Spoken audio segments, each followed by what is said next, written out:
Computation of total income and tax payable. Chapter number 8।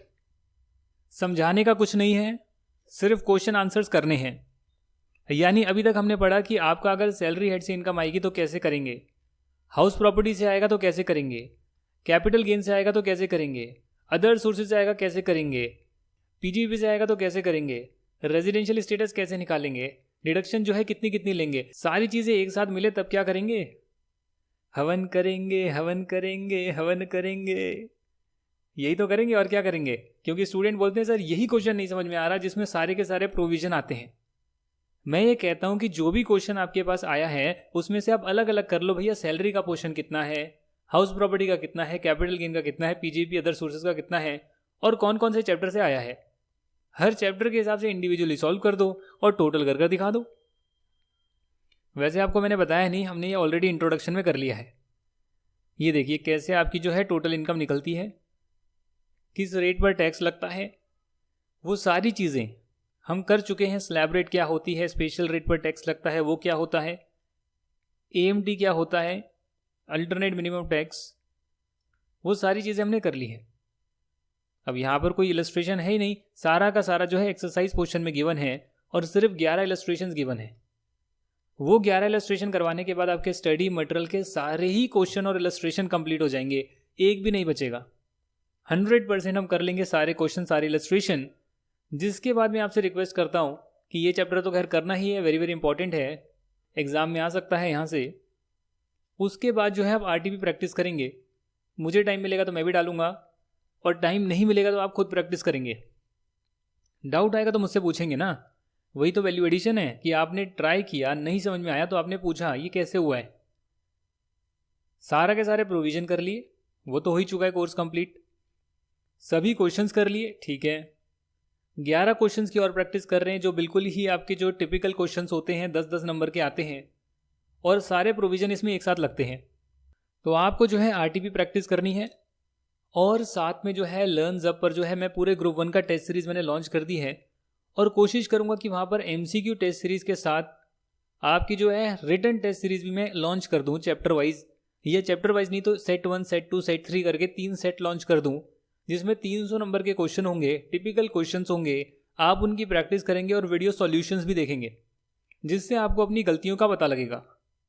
तो ये चीज़ मैं करने का सोच रहा हूँ, टाइम के ऊपर है, होता है नहीं होता है, बट इतनी एश्योरिटी देता हूँ कि अगर आपने जो हमने अभी पूरा कोर्स करा है इनकम टैक्स का, इसके साथ अगर आपने आरटीपी और कर ली है और 1 या 2 पेपर सॉल्व कर लिए हैं, कम से कम 1 या 2 पेपर पास्ट ईयर के हो गए, मॉक टेस्ट हो गए, जो आपका दिल करे 1-2 पेपर सॉल्व कर लेना 100 नंबर के जो इनकम टैक्स के आते हैं, 63 मार्क्स के आते हैं, तो आपकी एग्जामिशन पक्की हो जाएगी।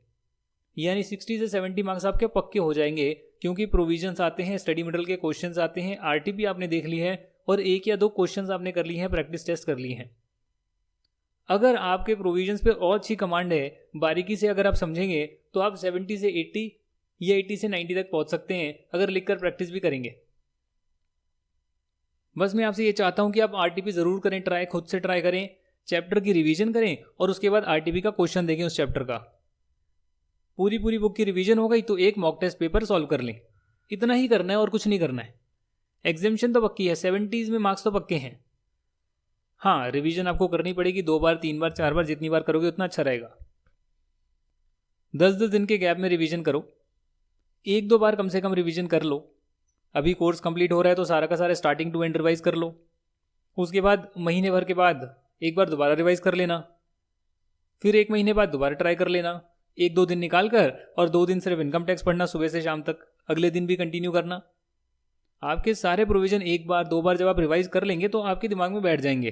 क्वेश्चंस करेंगे तो पता लगेगा ये तो आता है और ये गलती हुई है, उसको आप तुरंत ठीक कर लेंगे। तो ऐसे आपको करना पड़ेगा भाई, पास होने के लिए मेहनत तो करनी पड़ेगी। क्वेश्चन नंबर 1 आ रहा है, Miss Charlie an American national who got married to Mister Radhe of India in USA. देखा कॉम्प्लेक्स करने के लिए कैसे दिया हुआ है। चार्ली अमेरिकन नेशनल है, उसने मिस्टर राधे से जो है शादी करी है जो इंडिया के हैं, पर शादी यूएसए में करी है। On 2 March 2019 and came to India for the first time on 16 March 2019. She left for USA on 19 सितंबर 2019। इसका मतलब ये हो गया कि अगर आप यहाँ पर देखें 2 मार्च से लेकर 16 मार्च तक 2019 में, यानी पिछले साल 18-19 ईयर में वो इंडिया में रहे या इंडिया में रही, और उसके बाद जो है वो गई है 19 सितंबर को। इसका मतलब जो आपका 1 अप्रैल 2019 से 20 वाला ईयर स्टार्ट होगा, उसमें अप्रैल, मई, जून, जुलाई, अगस्त, सितंबर के 19 दिन, जिस दिन जाते हैं वो भी इंक्लूड होता है, जिस दिन आते हैं वो दिन भी इंक्लूड होता है। तो अगर आप काउंट करेंगे तो 30, 30, 30, 30, 30, 1, 2, 3, 4, 5, 150 दिन। यहाँ पर 31, 31 है, 31 है, 3 दिन और जोड़ लो इसमें, 153 डेज, 19 दिन और जोड़ लो तो 10 दिन जोड़ोगे 163 आएगा, 9 दिन और जोड़ोगे करीब करीब आपका 172 आएगा, मतलब अप्रॉक्सीमेटली यही आएगा। तो 172 डेज वो इंडिया में रही। उन्होंने शोरूम खरीदा 22 अप्रैल 2019 को, which was lease to a company on a rent of 25,000 per month from 1 मई 2019। उन्होंने बैंक से लोन भी लिया इस शोरूम के लिए। अब शोरूम जैसे ही आता है आपके दिमाग में आना चाहिए भाई शोरूम को रेंट पे चढ़ाया है, बिजनेस तो है नहीं है। शोरूम क्या है, एक तरह की हाउस प्रॉपर्टी है, कमर्शियल हो या फिर रेजिडेंशियल हो, दोनों ही हाउस प्रॉपर्टी के चैप्टर में टैक्सेबल होता है। कॉन्सेप्चुअल क्लैरिटी होनी चाहिए जो हम पढ़ रहे हैं। She had taken loan from bank, ठीक है सर, उसका इंटरेस्ट जो है इन्होंने पे करा है मार्च 20 तक, यानी 24B की जो है डिडक्शन इन्हें मिलेगी। उन्हें कुछ गिफ्ट भी मिले हैं, और गिफ्ट वर्ड आते ही समझ जाना इनकम फ्रॉम अदर सोर्सेज। अब यहाँ पर आप देखेंगे कि इन्हें कुछ हस्बैंड से पैसा मिला है, पेरेंट से मिला है, पेरेंट ऑफ हस्बैंड से मिला है, अच्छा, मैरिड सिस्टर ऑफ हस्बैंड से मिला है, हस्बैंड की सिस्टर जिनकी शादी हो चुकी है उनसे मिला है, क्लोज फ्रेंड है हस्बैंड के उनसे मिला है, एक से मिला है 1,51,000, दूसरे से 21,000।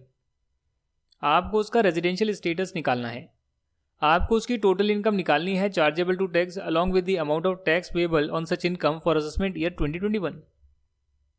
तो सबसे पहले आपको ये देखना पड़ता है दोस्तों, कभी भी आप ऐसा टिपिकल क्वेश्चन करें या ऐसे और भी क्वेश्चंस करें तो आपको ये देखना पड़ेगा कि क्वेश्चन में मांगा क्या है। क्वेश्चन में मांगा है रेजिडेंशियल स्टेटस, तो इसका मतलब ये वर्ड आते ही आपको रेजिडेंशियल स्टेटस के प्रोविजंस 10 से 20 सेकंड में सारे रिकॉल हो जाने चाहिए कि अच्छा कोई इंडिविजुअल रेजिडेंट कब होता है, जब वो 182 डेज या उससे ज़्यादा रहे, या कम से कम 60 दिन रहे, और पिछले 4 सालों में 365 दिन या उससे ज़्यादा रहे, यानी 365 डेज या उससे ज़्यादा रहे। तो जैसे ही आप रिकॉल करेंगे आप तुरंत देख लेंगे अच्छा यार इसका स्टे कहीं दे रखा है क्वेश्चन में, हाँ जी दे रखा है, कब आई थी कब गई थी आपने यहाँ देखा, और यहाँ आपको पता लगा कि भाई इसका स्टे जो है वो 172 डेज का है, 172 डेज का है, यानी 182 डेज का नहीं है। तो दूसरी कंडीशन कहती है कम से कम 60 डेज हो, हम कहते हैं हाँ है, और साथ में एडिशनली पिछले 4 सालों में 365 दिन हो, हम कहते हैं वो तो नहीं है, क्योंकि ये तो पहली बार आई है इंडिया। यहाँ पर आइए देखो 16 मार्च को पहली बार आई है, तो पिछले 4 सालों में 365 दिन तो नहीं होंगे, तो इसका मतलब ये नॉन रेजिडेंट है। और नॉन रेजिडेंट के लिए कौन सी इनकम टैक्सेबल होती है आपको पता है, इंडियन इनकम, यानी इंडिया में इनकम रिसीव हो या इंडिया में एक्रू हो, दोनों में से कुछ भी हो गया इंडियन इनकम मानी जाएगी।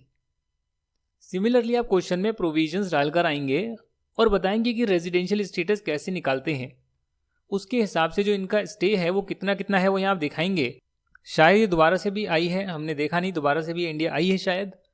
She return to India again, देखो 27 मार्च 2020 को अगेन वो दोबारा से इंडिया में आई है, वो शायद हमने काउंट किया नहीं, पर अगर हम उसे भी काउंट कर लें 27 मार्च 2020 से लेकर 31 मार्च 20 तक, तो 5 दिन और होते हैं और 177 डेज ही आएंगे, यानी 172 डेज हमने कैलकुलेट करे, और एक लाइन हमसे मिस हो गई कि उसने दोबारा से इंडिया में रिटर्न किया था, तो हम अगर उसको भी इंक्लूड कर लें तो 177 डेज होते हैं।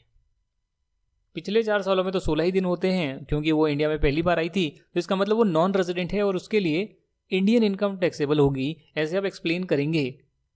उसके बाद आप लिखेंगे computation of total income of miss Charlie for assessment year 2021 या प्रीवियस ईयर 1920।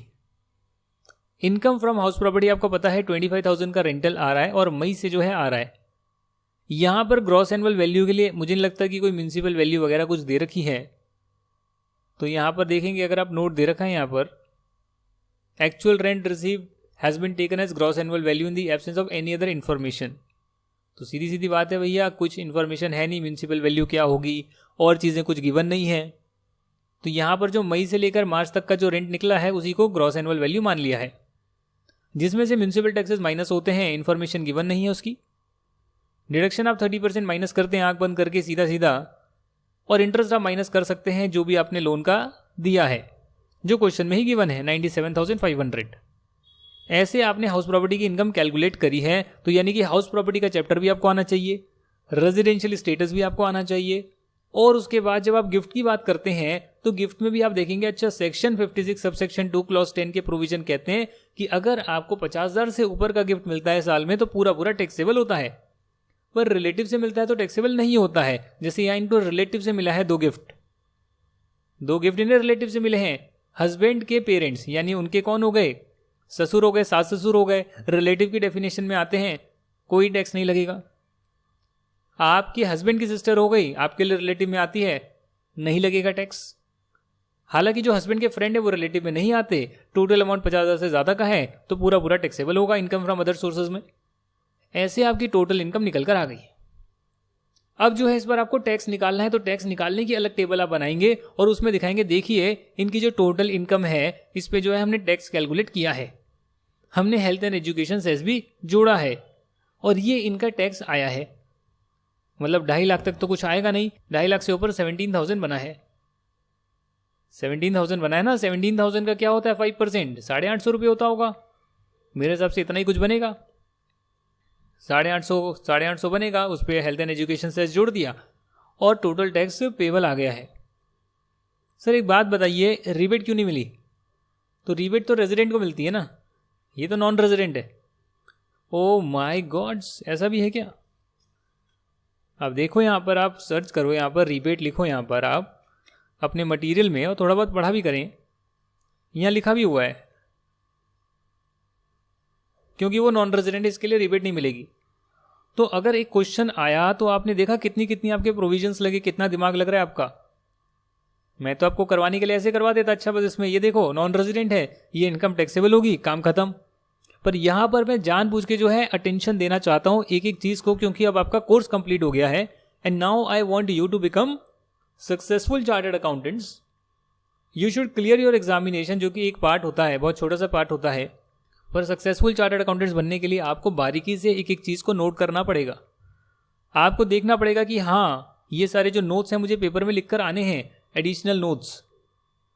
तो 10 नंबर के क्वेश्चन के लिए आपकी इतनी मेहनत लगेगी, सारे प्रोविजंस आने चाहिए, क्वेश्चन को ढंग से पढ़ना आना चाहिए, समझना आना चाहिए, प्रोविजंस को अप्लाई करना आना चाहिए, एक्चुअल में जो टेबल्स बनती है वो बनाकर अच्छे से प्रेजेंट करके उसके नोट्स लिखकर आना चाहिए कि हमने ऐसा क्यों किया है। तब जो है आपको 10 नंबर मिलेंगे। आगे बढ़ते हैं क्वेश्चन नंबर 2 की तरफ। Doctor Niranjana a resident individual aged 60 years, तो जैसे ही वर्ड आया आपने देखा ये तो इंडिविजुअल है, ये रेजिडेंट भी है, इनकी एज जो है 60 ईयर्स भी है, यानी ये सीनियर सिटीजन है। इज रनिंग अ क्लिनिक, तो जैसे ही वर्ड क्लिनिक आया आपने कहा इसकी बिजनेस से इनकम आती होगी। अब जो आप कर रहे हैं, आप प्रैक्टिकली सोच रहे हैं सीए बनने के बाद कि हाँ यार एक्चुअली में इंसान हो सकता है, एक्चुअली में मेरा क्लाइंट बनकर आ सकता है, अब मुझे जो है इसका प्रॉब्लम को सॉल्व करना है। उनका इनकम एंड एक्सपेंडिचर अकाउंट दे रखा है मार्च 20 का नीचे, तो इनकम एक्सपेंडिचर दे रखा है यानी एक्रूअल बेसिस पर बना होगा, इस बात की भी जानकारी आप रखिए। और जब भी हम पीजीपी का चैप्टर करते हैं तो वहाँ ध्यान रखिए कुछ ऐसे खर्चे होते हैं जो पेमेंट बेसिस पर अलाउ होते हैं, अगर आपने due date of filing ITR तक पेमेंट कर दी तभी अलाउ होते हैं। तो 1 बार 2 बार 3 बार रिवीजन जरूर करें जितनी चीजें हमने कर ली है। कंसल्टेशन एंड मेडिकल चार्जेस, इनकी इनकम डेफिनेटली क्लिनिक है तो कंसल्टेशन से आएगी, मेडिकल चार्जेस से आएगी, जो कि 58 लाख रुपीज़ है। साथ ही में जो है मेडिसिन जो है वो कंज्यूम करी गई है, जो ये रखते थे मेडिसिन परचेज करी है और इशू भी करी होगी, साथ में कंसल्टेशन के चार्जेस लिए होंगे, साथ में मेडिसिन को इशू किया होगा जिसका खर्चा 35 लाख रुपए का आया है। इन्होंने अपनी स्टाफ को भी सैलरी दी है। इनकम टैक्स का कुछ रिफंड आया है, प्रिंसिपल 5,000 और उस पर इंटरेस्ट आया 450 रुपये, 5,450 रुपीज़ आया है। कुछ इन्हें यूनिट ट्रस्ट ऑफ इंडिया से डिविडेंड मिला है अपनी यूनिट्स पर 10,500 rupees. Winning from game show से इनको मिला है, टीवी में गेम शोज आते हैं उससे इन्होंने जीता वैसे 35,000 रुपये की इनकम है। रेंट जो है इन्होंने कमाया 27,000 का। रेंट इन्होंने पे करा अपने बिजनेस में जहाँ पर भी ये कर रहे होंगे, जिस जगह पर 90,000 का। क्लिनिक में बहुत सारे कंज्यूमेबल्स लगते हैं, कुछ ग्लव्स हो गया, कुछ और चीज़ें हो गई, इंस्ट्रूमेंट्स हो गए, उनका खर्चा आया 1,10,000। एडमिनिस्ट्रेटिव एक्सपेंसेस लगे 2,55,000 के। Amount paid to scientific research association जो अप्रूव्ड है सेक्शन 35 में, उनको भी पेमेंट करी है 1.5 लाख रुपए की। तो इसका मतलब आप देख रहे हैं कि कहाँ 58 लाख रुपीस का रेवेन्यू जनरेट हो रहा है और कहाँ पर नेट प्रॉफिट सिर्फ 4,40,000 का आ रहा है। तो यही बिजनेस में चक्कर होता है। हम लोग कहते हैं भैया इसने तो जो है करोड़ों कमा लिए। करोड़ों का टर्नओवर हो सकता है, पर एक्चुअल में प्रॉफिट तो कम ही होगा, खर्चे भी तो लगे होंगे। तो ये चक्कर है। अब यहां पर कुछ एडिशनल पॉइंट्स दे रखे हैं, और जब भी आप लोग पीजीपी का क्वेश्चन करेंगे, सबसे पहले आप स्टार्ट करेंगे भैया नेट प्रॉफिट में। कुछ नेट प्रॉफिट को हम बेस बनाते हैं, उसमें कुछ प्लस माइनस की एडजस्टमेंट हम लगाते हैं, एक्सपेंस कुछ अलाउ कुछ डिसअलाउ कर दिखाते हैं, और टैक्सेबल पीजीपी इनकम लेकर आते हैं। तो सिमिलरली यहाँ नेट प्रॉफिट को हम बेस बनाएंगे, इसमें प्लस माइनस की एडजस्टमेंट हम लगाएंगे। वो प्लस माइनस की एडजस्टमेंट हम एडजस्टमेंट से ही देखेंगे, और बाद में देखेंगे अच्छा जो ऑलरेडी यहाँ पर दे रखा है, डेबिट क्रेडिट हो रखा है, इसमें से तो कुछ हटाना घटाना नहीं है, पर पहले जो एडिशनल पॉइंट्स है उसको हम कंसीडर करेंगे। तो रेंट पेड है, उसमें बोला है 30,000 जो है आपने चेक से पे करा है towards rent for a residential house in Surat. अब एक बात बताइए, जो आपका रेजिडेंशियल हाउस है जिसके लिए जो है 27,000 का आपने 30,000 का आपने खर्चा करा है, वो तो पर्सनल हो गया, और बिजनेस में हम पर्सनल खर्चे माइनस नहीं कर सकते हैं, तो यहां से हटाना पड़ेगा ना। क्लिनिक में इक्विपमेंट्स हैं जो दे रखे हैं ओपनिंग WDV के, एक्वायर्ड भी हैं, इन्होंने कुछ एक्वायर भी किया है 2 लाख रुपए का बाय चेक। अब ये अकाउंट पे ही चेक है नहीं है हमें पता नहीं है, बस चेक लिखा हुआ है। अब जो एजम्पशन हो वो लिखकर आ जाना। Rent received relates to a property situated at Surat जिसकी ग्रॉस एनुअल वैल्यू 27,000 है, हालांकि म्यूनिसिपल टैक्सेस दिसंबर 19 तक पे करे हैं, has been included in administrative expenses. तो एडमिनिस्ट्रेटिव एक्सपेंसेस यहाँ कहीं आ रहे होंगे, इसमें 2000 के म्यूनिसिपल टैक्सेस भी इंक्लूडेड है, आपको बताया है। तो गलत चीज़ें दे रखी, हमें तो सही करना है ना, अगर प्रोविजंस आते होंगे तो आप सही कर देंगे। She received a salary of 7,500 per month from full cure hospital which has not been included in the consultation and medical charges. तो आप देख रहे हैं यहाँ पर, अब जो उन्हें सैलरी मिली है वो कंसल्टेशन चार्जेस में तो नहीं आएगा, क्योंकि सैलरी तो सैलरी होती है। Doctor Niranjana availed a loan of 5,50,000 from a bank for higher education of a daughter. She repaid principal of 1 lakh rupees and interest thereon 55,000 during the year 1920। अब अगर आप एजुकेशन के लिए लोन लेते हैं तो उसका इंटरेस्ट आप सेक्शन 80E में माइनस कर सकते हैं, ये तो आपको पता ही होगा। नहीं कर सकते तो बताओ मुझे, आप बताओ। पढ़ा है ना डिडक्शन का चैप्टर, तो उसमें आप ध्यान करें क्या क्या पढ़ा है हमने। हाउस प्रॉपर्टी भी आएगा, सैलरी भी आएगा, कैपिटल गेन भी आएगा, पीजीबी भी आएगा, अदर सोर्सेज भी आएगा, डिडक्शन भी आएगा, एग्जेम्पशन भी आएगा, सब एक साथ आएगा। एक एक प्रोविजन को आप दोबारा से पढ़ें, ध्यान से पढ़ें, फिर ये क्वेश्चन को करें, समझ कर करें, एक एक लाइन को समझ कर करें, ताकि अगर इससे मिलती जुलती कोई भी चीज़ आ गई पेपर में तो आपको पता होगा कि इसका क्या ट्रीटमेंट करना है। करना कुछ नहीं है, आपको जो है P&L दे रखा है, हमें ये देखना है कि जो हमारे इनकम टैक्स में अलाउड होता है और डिसअलाउ होता है उसके हिसाब से किया है तो ठीक है, नहीं ये तो हम जोड़ घटा देंगे और इसको ठीक प्रॉफिट पर लाएंगे। She paid 1 lakh as tuition fees not in the nature of development fees donation to the university for full time education of a daughter. तो ठीक है, अगर आप देते हैं ट्यूशन फीस तो 80C में अलाउ होती है, ये भी आपको पता होना चाहिए। An amount of 28,000 has also been paid by check on 27 March 2020 for her medical insurance premium। तो मेडिकल इंश्योरेंस प्रीमियम अगर आप अदर देन कैश देते हैं तो आप दे सकते हैं, कोई दिक्कत उसमें नहीं आती है। कैश में दे रहे हैं तो अलाउ नहीं करेंगे, कैश के अलावा दे रहे हैं तो सेक्शन 80D में मेडिकल इंश्योरेंस प्रीमियम अलाउ होता है, 25,000 रुपये तक होता है। पर अगर आप सीनियर सिटीजन हैं जैसे कि यहाँ पर दे रखा है तो 50,000 रुपये तक भी हो सकता है। प्रोविजंस याद करो, रिकॉल करो, क्योंकि अब जो लास्ट आपकी जो क्लास आ गई इसमें मैं आपको हकीकत बता रहा हूँ अब कि मैंने तो आपको देखो सारे प्रोविजंस करवाए, समझाए, इजी कराए, साथ में नोट्स भी दे दिए और ई बुक भी दे दूंगा। तो यानी हर चीज़ आपको दे दी है, बुक के क्वेश्चंस भी सारे करा दिए हैं।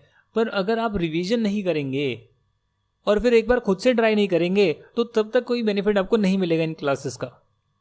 हाँ, आपने अगर एक बार खुद से पढ़ लिया और स्टडी मटेरियल के क्वेश्चन बिना देखे आपने खुद से ट्राई कर लिए, चाहे आप हाथ से सॉल्व करें कुछ क्वेश्चंस को, चाहे आंसर छुपाकर पूरा आंसर आप लिखें अपनी कॉपी में और उसे मिलाएं, गलतियों को ढूंढें, अगर ऐसे आप करेंगे और 2-3 बार रिवीजन कर लेंगे नोट्स की, आपकी एग्जामिशन 100% पक्की है। 70-80 मार्क्स आपके पक्के हैं। थोड़ी सी मेहनत करेंगे, आरटीपी कर लेंगे, 1-2 पास्ट ईयर कर लेंगे, आप 80-90 तक मार्क्स बड़े आराम से ला सकते हैं टैक्सेशन के पेपर में। क्योंकि जीएसटी में तो कुछ है ही नहीं। जीएसटी तो क्या बताऊं मैं आपको, 20 क्लासेस का पूरा जीएसटी है 40 मार्क्स का, और अगर आपने सब कुछ कर लिया 40 में से 40 नंबर उसमें आ जाएंगे। बहुत आसान है। अब जब आप कंपटीशन स्टार्ट करेंगे तो पहले हम पीजीपी की कर लेते हैं, क्योंकि जो बिजनेस है डेफिनेटली बिजनेस दे रखा है तो बिजनेस का कर लेते हैं। नेट प्रॉफिट है 4,40,400। अब इसमें से जो है आप यहाँ पर देखिएगा पहली एडजस्टमेंट आ रही है कि 30,000 का रेंट आपने रेजिडेंशियल अकोमोडेशन के लिए दिया है, तो वो डेफिनेटली आपको ऐड करना पड़ेगा। कहाँ पर दिया है, कहाँ पर है, 30,000, तो यहाँ पर कहीं ना कहीं 30,000 तो ऐड किया ही होगा ना। ये देखो 30,000 रुपीज़ जो है वो इन्होंने जो है पहली एडजस्टमेंट आ रही है, इन्होंने अपने रेजिडेंशियल हाउस का घर का रेंटल दिया है और बिजनेस में खर्चा बुक करा है, तो नहीं होएगा, तो हमने ऐड कर दिया। आप ये ना देखें बुक में आंसर कैसे किया, आप ये देखें कि आपके हिसाब से क्या होना चाहिए। आपने यहाँ पीजीपी का नेट प्रॉफिट लिखा और जो आपको ऐड लगता है वो आपने ऐड वाले सेक्शन में डाल दिया कि रेंट जो है पर्सनल नेचर का है, वो यहाँ पर डेबिट नहीं होएगा, उसको ऐड करते हैं। इसके बाद आपने पॉइंट नंबर 2 देखा कि भाई देखो क्लिनिक इक्विपमेंट जो है उसका ओपनिंग WDV दे रखा है, कुछ एक्वायर करा है वो भी दे रखा है। तो अगर आप यहाँ देखेंगे एक्वायर जो किया है इन्होंने, वो किया है इन्होंने 7 दिसंबर 2019, यानी कि इन्हें 180 डेज पुट टू यूज नहीं हुए, और इसीलिए जो रेट ऑफ डेप्रिसिएशन है वो आधा मिलेगा। दूसरी सबसे इंपॉर्टेंट बात है कि यहाँ इन्होंने डेप्रिसिएशन का खर्चा डेबिट ही नहीं किया है, अगर आप देखेंगे अपने PNL में। तो अगर नहीं किया तो करना पड़ेगा, तो इसीलिए यहाँ पर आप करेंगे। और कैसे करेंगे, जो प्लांट एंड मशीनरी पर 15% की रेट है, जनरल रेट है, ओपनिंग पर पूरा रेट, एडिशन क्योंकि 180 डेज नहीं हुए इसके लिए 7.5% का रेट। तो यहाँ पर इनका पॉइंट नंबर 2 कवर हो गया। जो इन्हें रेंट मिला है वो 27,000 का रेंट मिला है जो इन्होंने यहाँ डाला है। हालांकि ये तो हाउस प्रॉपर्टी के चैप्टर में टैक्सेबल होगा, तो यहाँ से तो आपको हटाना पड़ेगा जी, यहाँ से तो आपको हटाना पड़ेगा। रेंट रिसिप्ट 27,000 हटा दीजिए, हाउस प्रॉपर्टी में डाल दीजिए, अलग मुद्दा है ना, डाल दिया। अगले पॉइंट पर आए, हमने देखा भाई यहाँ लिखा है कि म्यूनिसिपल टैक्सेस 2,000 के हैं जो एडमिनिस्ट्रेटिव एक्सपेंस में इंक्लूडेड है। तो यार म्यूनिसिपल टैक्सेस जो आपको हाउस प्रॉपर्टी में इनकम टैक्सेबल होनी है उसका म्यूनिसिपल टैक्स आप पीजीपी में नहीं डाल सकते हैं, तो म्यूनिसिपल टैक्सेस को भी हटाना पड़ेगा 2,000 वाले। और कहाँ हटाएंगे आप, ये देखिए आपने हटा दिया, डाला हुआ है यानी कि डेबिट किया हुआ है, डेबिट करने से प्रॉफिट कम आ रहा है, आपने ऐड कर दिया। मैं सिंपल एडजस्टमेंट जो लिखी है लाइन बाय लाइन चल रहा हूं और कुछ नहीं कर रहा। इन्हें जो है सैलरी मिली है 7,500 पर मंथ की, इसका पीजीपी से कोई नाता नहीं है। जो सैलरी मिली है वो सैलरी की इनकम में डायरेक्टली आ जाएगी, 7,500 मल्टीप्लाई बाय 12, और 50,000 रुपये की स्टैंडर्ड डिडक्शन भी इन्हें मिल जाएगी सेक्शन 16 क्लॉज IA में। अगला पॉइंट कहता है कि इन्होंने लोन लिया है, और ये तो क्या डिडक्शन का पॉइंट आ गया है, तो इनकम से इसका कोई नाता नहीं है। इन्होंने ट्यूशन फी पे करी है, इसका भी कोई नाता नहीं है। इन्होंने मेडिकल इंश्योरेंस प्रीमियम दिया, इसका भी कोई नाता नहीं है। यानी हमारे सारे एडिशनल पॉइंट्स तो कंप्लीट हो गए।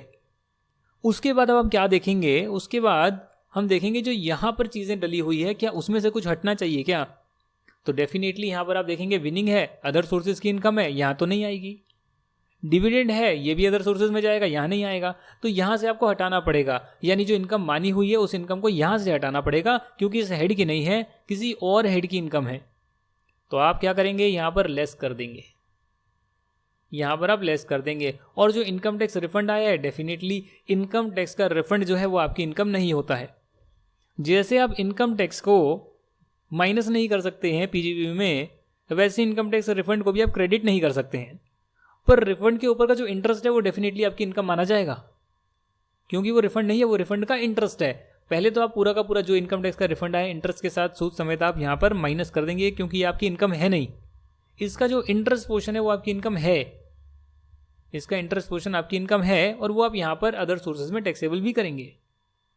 जो यहाँ आपने डिविडेंड हटाया है वो डिविडेंड आपका अदर सोर्सेज का इनकम तो है, पर डिविडेंड जो मिलता है यूटीआई या फिर म्यूचुअल फंड से जो मिलता है वो सेक्शन 10 क्लॉज 35 में एग्जेम्प्ट होता है। उसको यहाँ आप दिखाएंगे कि ये एग्जेम्प्ट है और यहाँ नील आएगा इनकम।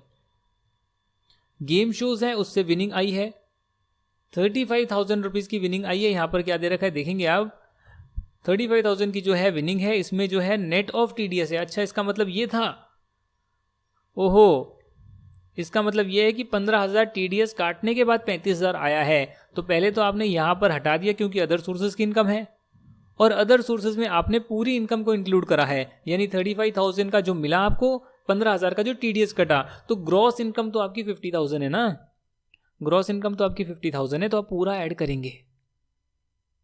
ये बात कहाँ की हुई, ये बात हुई आपकी इनकम साइड की। अब अगर हम एक्सपेंस साइड को देखें तो उसमें अगर आपको कुछ अलग दिखता है तो आप यहां देखेंगे amount pay to scientific research association 1.5 lakh रुपए। तो 1.5 लाख रुपए अगर आप साइंटिफिक रिसर्च एसोसिएशन को देते हैं, उस केस में जो है आप 1.5 लाख माइनस नहीं करते हैं, उस केस में आप 1.5 लाख नहीं, आप उसका 150% माइनस करते हैं। यानी अगर आपने 100 रुपए दिए तो आप 150 माइनस करते हैं। हालांकि अगले साल से 100 ही रुपये अलाउ होगा, यानी प्रीवियस ईयर 2021 से 100 ही रुपये अलाउ होगा, अभी 150 रुपये अलाउ होगा, 150% अलाउ होगा। तो 1.5 लाख का जो है, 1.5 लाख खुद ही 100% है, तो उसका 50% और हमें माइनस करना चाहिए। तो 75,000 और यहां माइनस किया है सेक्शन 35 में।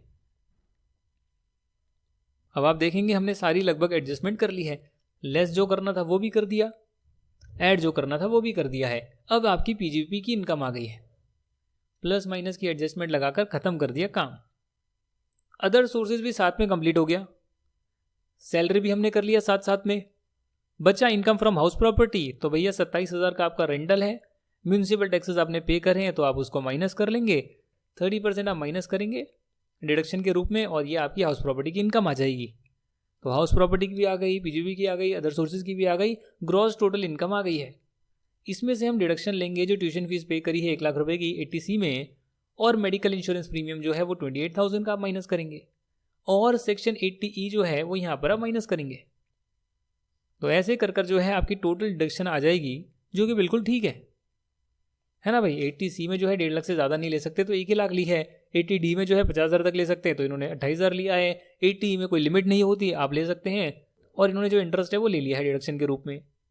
माइनस करने के बाद टोटल इनकम आई, टोटल इनकम ही पूछी है, इस पर आपको टैक्स निकालने की जरूरत नहीं है। जो भी नोट्स आएंगे आप लिख कर आ सकते हैं, और ऐसे आपको क्वेश्चन का आंसर करना पड़ेगा समझ कर, इसीलिए मैं इन क्वेश्चन पर टाइम ज़्यादा दे रहा हूँ। अब है क्वेश्चन नंबर 3 की बारी।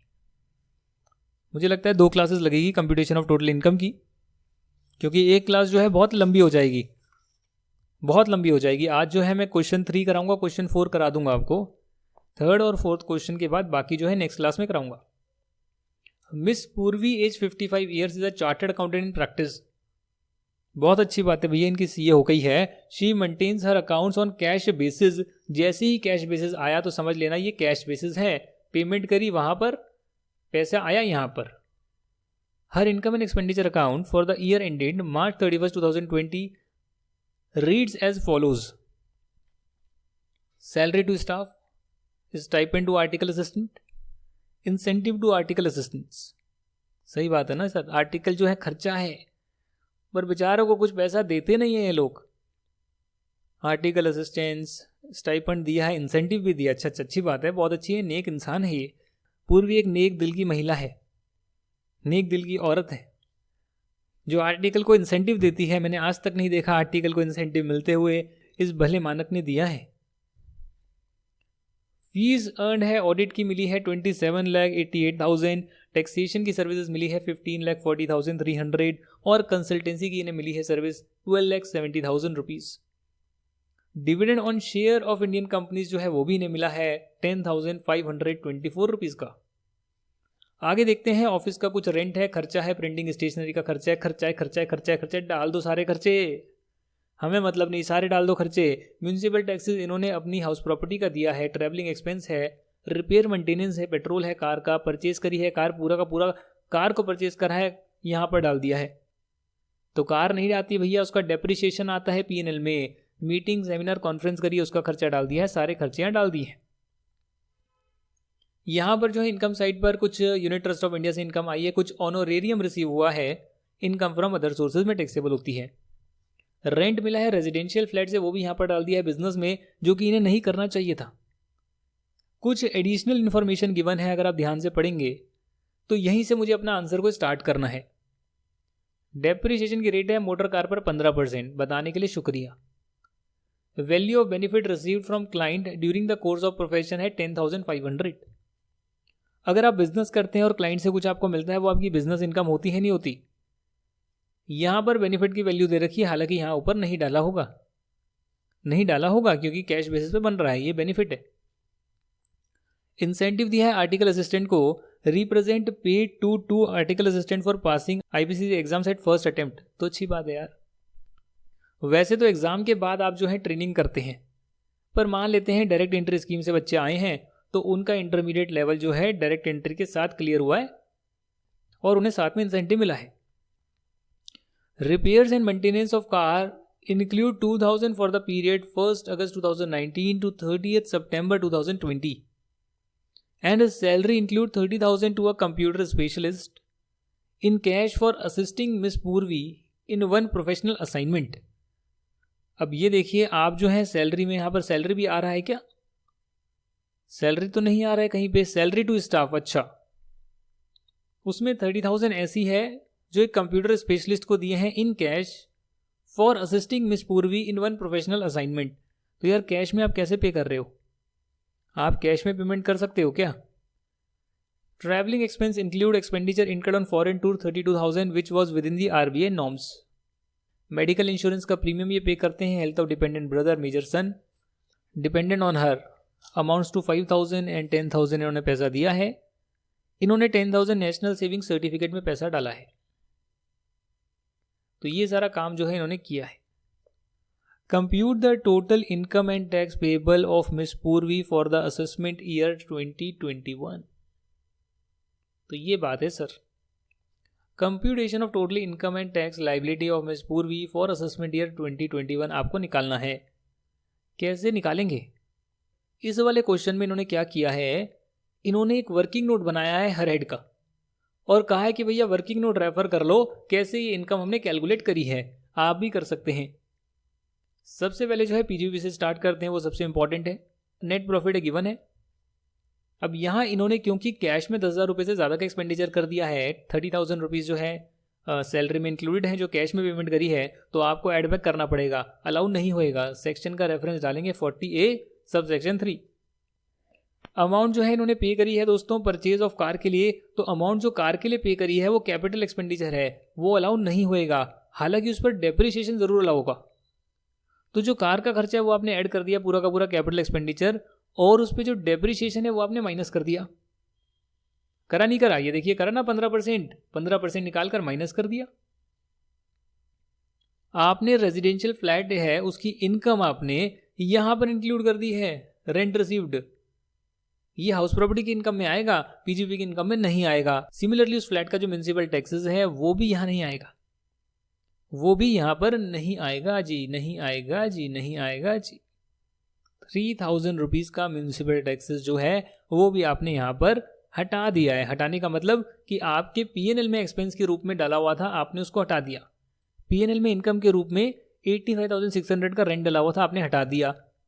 तो इनकम था तो लेस कर दिया। ठीक है सर, कर देंगे हम। और बताइए सर, और बताइए, आपको 10,500 का आपको बेनिफिट मिला है जो आपने नहीं डाला था, तो वो भी टैक्सेबल होएगा। सेक्शन 28 में लिखा है कि पीजीपी में इनकम कौन सी टैक्सेबल होती है। सारी इनकम जो आपको बिजनेस में मिलती है वो टैक्सेबल होती है। यहां तक की बात हुई जो हमने एडजस्टमेंट्स वगैरह पढ़ी।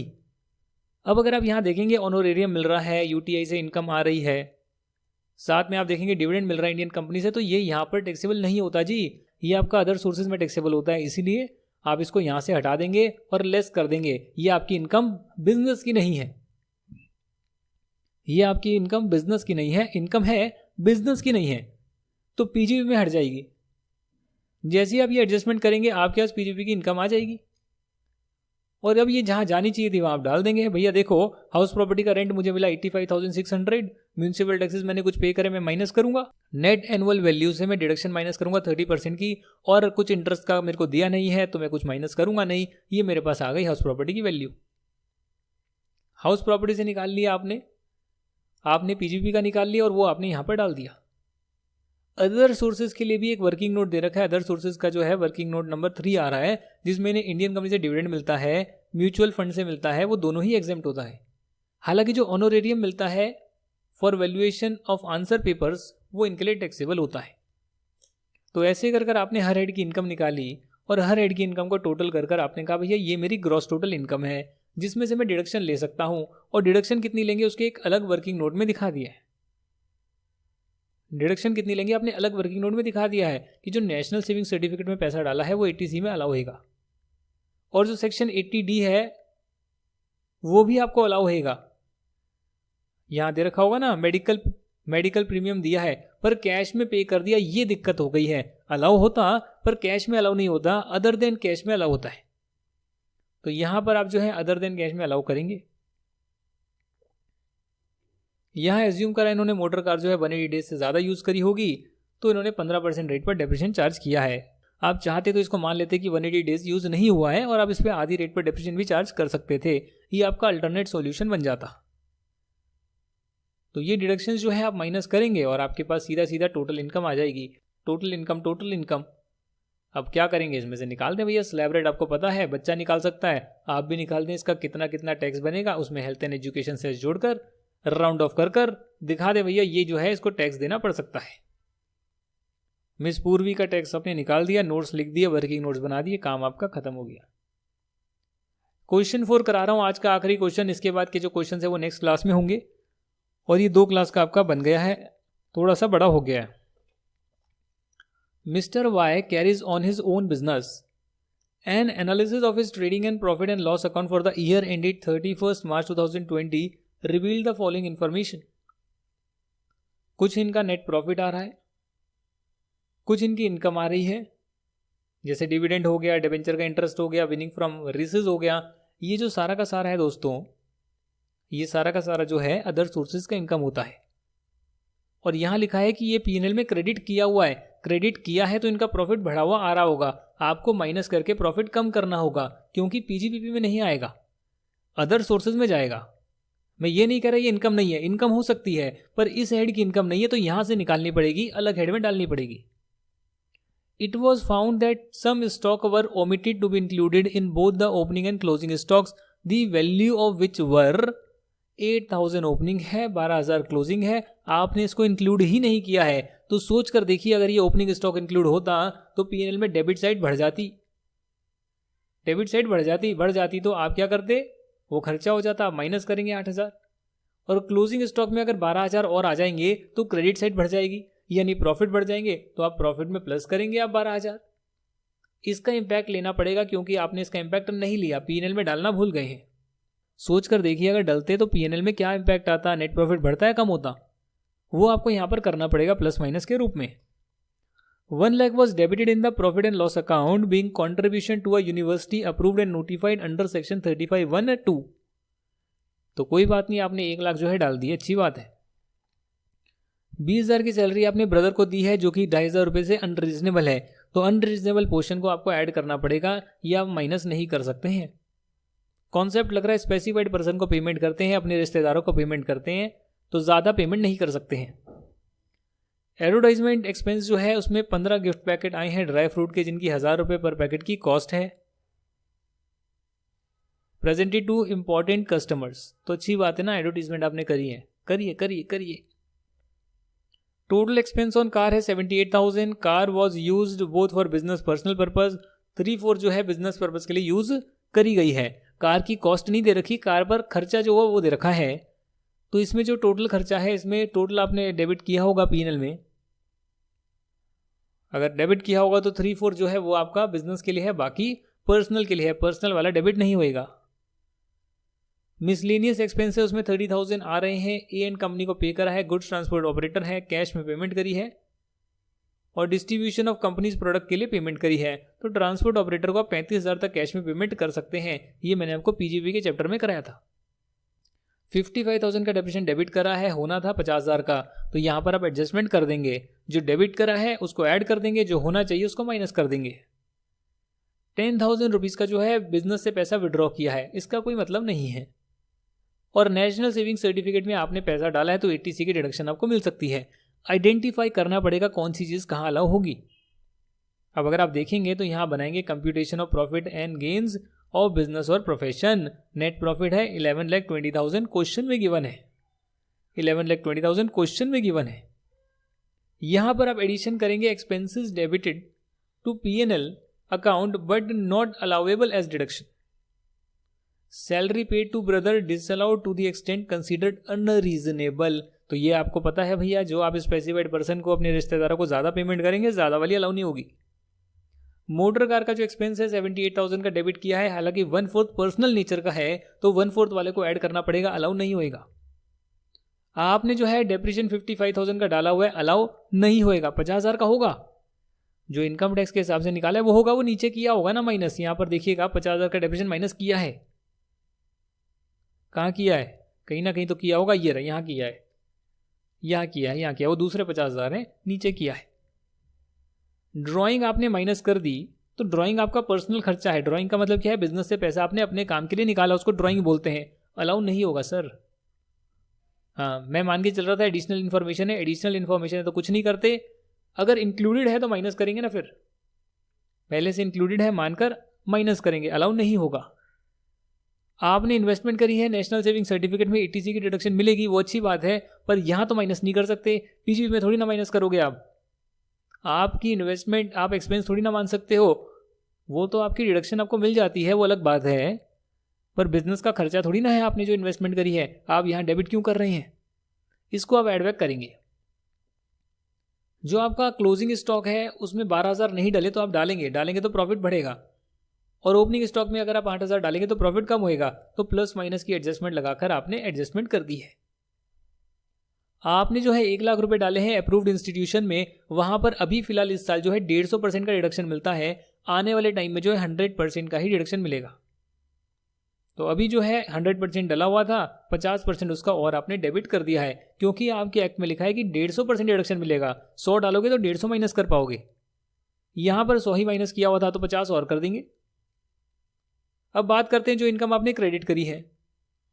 तो अगर आप क्रेडिट की बात करेंगे तो यहाँ आप देख सकते हैं यूटीआई है वो आपने क्रेडिट कर दी, डिवेंचर का इंटरेस्ट आपने क्रेडिट कर दिया, विनिंग फ्रॉम रेसेस आपने क्रेडिट कर दिया। तो जो जो आपने क्रेडिट किया, अगर वो इनकम फ्रॉम अदर सोर्सेज का तो यहाँ से आप लेस कर देंगे और इनकम फ्रॉम अदर सोर्सेज में आप डाल देंगे। ये सारी एडजस्टमेंट के बाद यहाँ पर आपकी आ जाएगी पीजीबी की इनकम। इन्होंने एडवर्टाइजमेंट खर्चा तो किया पर अपने बिजनेस के लिए किया, तो उसमें दिक्कत क्या है, अगर पॉलिटिकल पार्टीज के लिए करेंगे तो यहाँ अलाउ नहीं होएगा। इन्होंने एडवर्टाइजमेंट एक्सपेंडिचर किया अपने बिजनेस के लिए तो कर सकते हैं ना, वो तो बिजनेस का खर्चा है। डिवेंचर का इंटरेस्ट और विनिंग फ्रॉम रेसेस जो है अदर सोर्सेज की इनकम निकल कर आ गई है। क्वेश्चन नंबर 5 से जो है मैं आपको नेक्स्ट क्लास में कराऊंगा। क्वेश्चन 5, 6, 7, 8, 9, 10, 11 काफ़ी सारे क्वेश्चन है, थोड़ा सा टाइम लगेगा डिस्कशन में। क्वेश्चन नंबर 5 भी मैं आपको क्विकली करा देता हूँ, छोटा सा आ रहा है, और उसके बाद के जो क्वेश्चंस होंगे वो मैं आपको नेक्स्ट क्लास में कराऊंगा। Balam Murugan furnishes the following information for the year ended March 20। Business की इनकम आई है लिखा है बट नेगेटिव लिखा है, ब्रैकेट का मतलब नेगेटिव होता है। हाउस प्रॉपर्टी से भी लॉस आया है, आ सकता है भाई कैसे, इंटरेस्ट अगर ज़्यादा माइनस हो गया तो लॉस आएगा। लॉटरी है विनिंग की 5 लाख की, स्पेकुलेशन बिजनेस इनकम है, income by way of salary है, कंप्यूटर लिखा है यानी कि सारा का सारा स्टैंडर्ड डिडक्शन माइनस करके लिखा है। लॉन्ग टर्म कैपिटल गेन आया है, आपको इनकी टोटल इनकम निकालनी है, तो बहुत आसान है ना ये। तो आपने सैलरी की इनकम लिखी 60,000, हाउस प्रॉपर्टी का लॉस लिखा आपने 15,000, आपने उसको एडजस्ट कर दिया, इसे बोलते हैं inter head set of. Business में स्पेकुलेशन बिजनेस की इनकम आई तो अच्छी बात है, और बिजनेस का लॉस भी आ रहा है तो वो आपने एडजस्ट कर दिया। स्पेकुलेशन बिजनेस का जो लॉस है वो किसी और इनकम के साथ एडजस्ट नहीं हो सकता, बट किसी और का लॉस इसकी इनकम के साथ तो एडजस्ट हो सकता है ना, तो वो हमने कर दिया। कैपिटल लॉस जो है वो कैपिटल गेन के साथ ही एडजस्ट हो सकता है। अगर किसी और हेड में लॉस आया तो वो तो इसके साथ एडजस्ट हो सकता है ना, तो वो हमने कर दिया। अदर सोर्सेज की इनकम है लॉटरी इनकम, और लॉटरी इनकम के साथ कोई भी एडजस्टमेंट नहीं होती, आंख बंद करके सीधा सीधा टैक्स लगता ही लगता है। कैजुअल इनकम और एग्जेम्प्ट इनकम के साथ कोई एडजस्टमेंट नहीं होती है। ये आपकी टोटल इनकम आ गई, और इस पर जब आप टैक्स निकालेंगे तो ध्यान से निकालना, क्योंकि लॉटरी पे तो लगेगा 30% का, और बाकी जो बच गई टोटल इनकम वो कुछ आई नहीं है, तो उस पर तो कुछ बनेगा नहीं स्लैब रेट के हिसाब से। लॉटरी पर तो लगता है, स्लैब रेट का बेनिफिट नहीं मिलता है। हेल्थ एंड एजुकेशन से जोड़ेंगे और ये आपकी टोटल टैक्स लायबिलिटी आ जाएगी। अब जो लॉटरी है उस पर जो है 30% का जो है, मान के चलिए कि 30% का ऑलरेडी TDS कट गया होगा सेक्शन 194B में, तो अगर आप टैक्स लायबिलिटी से माइनस करेंगे TDS जो ऑलरेडी कट चुका है, तो बैलेंस पोर्शन ही आपको और देना पड़ेगा। यहां पर सारी चीज़ें समझ में आ गई आपको? जी हाँ, समझ में आ गई है। तो आप इसको और रीड करिएगा, इन डेप्थ जाइएगा। क्वेश्चन नंबर जो 6 है उससे मैं आपको नेक्स्ट क्लास में करा दूंगा पूरा का पूरा आपका chapter complete. Thank you very much and bye bye, see you in the next video.